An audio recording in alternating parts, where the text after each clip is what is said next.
the journey began with a prayer. I was in my middle 30s and I was very happy. My husband and I were very active in the church, and I had 3 healthy children and things were good for us. My husband had a good job, but one night when I went to bed I prayed and I asked God for a closer relationship with Him because I felt like things were good but I wanted them to be better. And I remember praying and asking God to give me a closer relationship with Him no matter what the cost.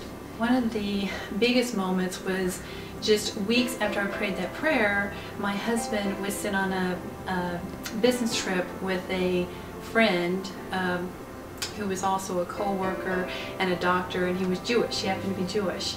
And this doctor did not grow up religious as a religious Jew, but he had since become religious, and he had been to a seminar entitled Let's Get Biblical, and it was by Rabbi Tovia Singer, and he was very excited about it, and he shared some of the information that he learned at the seminar with my husband. And so during the trip, Dr. Rossio asked my husband if he would be willing to listen to a set of tapes that Rabbi Tovia Singer had made. And so it was that set of tapes that was a stimuli for us to begin questioning a lot of things about our traditional beliefs in Christianity. My husband listened to the tapes and I was very upset because I had been taught that you know, Judaism is wrong and that they have like really misled people and that it's bad. So I was upset that he was listening to the tapes in the first place. But one day I went into his office and I was cleaning his office and I saw the workbook sitting there, the Let's Get Biblical workbook, and I thought, what could be the big deal? What is, you know, what's Bob so upset about? So I pick up the workbook and I look through it and I'm thumbing through it and I'm like, you know, it had all these discrepancies in the New Testament. We'd always been taught that the New Testament was totally inerrant, there were no mistakes, and we had been taught that if you could find even one mistake, that would call into question the whole accuracy of the New Testament. And all of a sudden I'm seeing all these, in black and white, all these discrepancies in the New Testament. And that was kind of like the stimuli for me to say, okay, maybe we do need to take a look at this.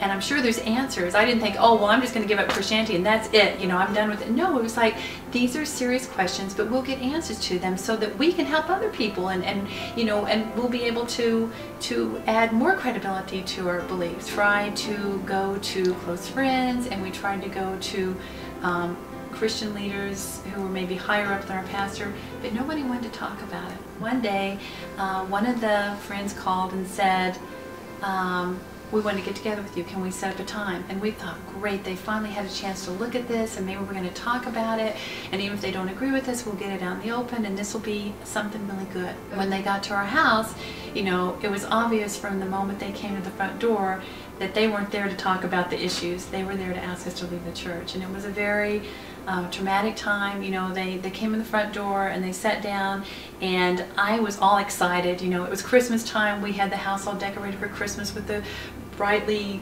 lit lights, and I had hot tea and spiced cider, and I had like the brownies, and I said, would anyone like some brownies? And they're like, no.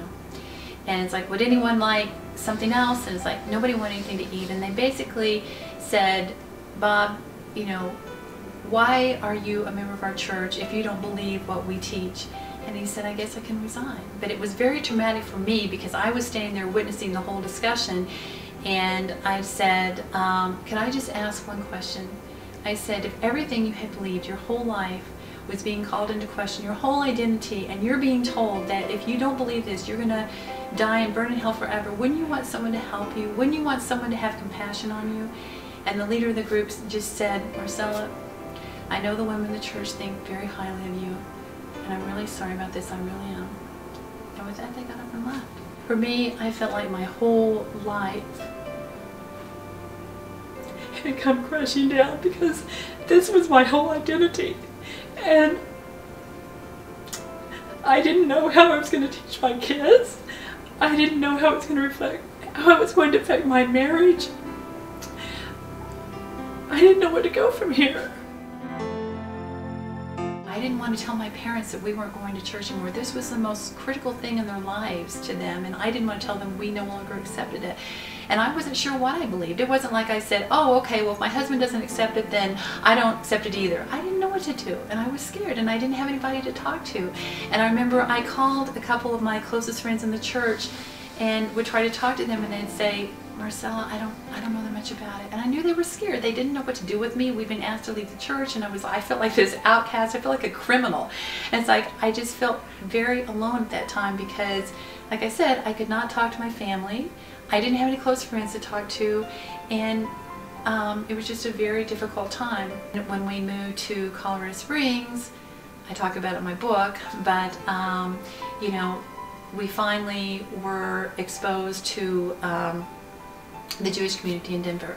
And that's where we began to start visiting, and we began to start learning, and that's when things became much better. It was nice to be able to go to H Denver because it was an outreach community, and the majority of people there, I would say at least 90% of the people there, were people who had not been raised religiously. They were Jewish, but they didn't know a lot about their heritage, and so we didn't feel so out of place. We went there and we felt like we were learning with everybody else. I wrote the book so that it could help other people. When I first left the church, and my husband and I first left the church, there were no books out there to read.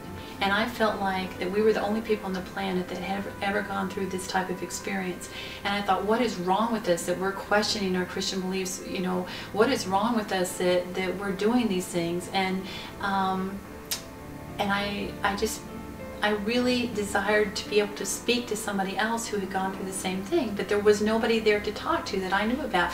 And I remember trying so hard to find a book to read or something else, and it wasn't there.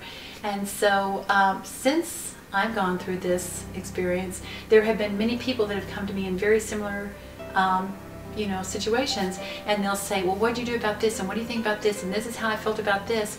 And I thought to myself, those are the exact same thoughts I had, those are the exact same feelings I had. And so I thought I really ought to write a book. And so I prayed, and my main motivation was to help other people, that they could read this book and say, I can relate to that, and this helps me. And not only that, but maybe there's Jews out there that didn't grow up religious that could be inspired by that, to say, look, you have something that is so beautiful and so wonderful, and let them see how much effort I put in to get what they have, because it was so wonderful, and I want them to be inspired by that.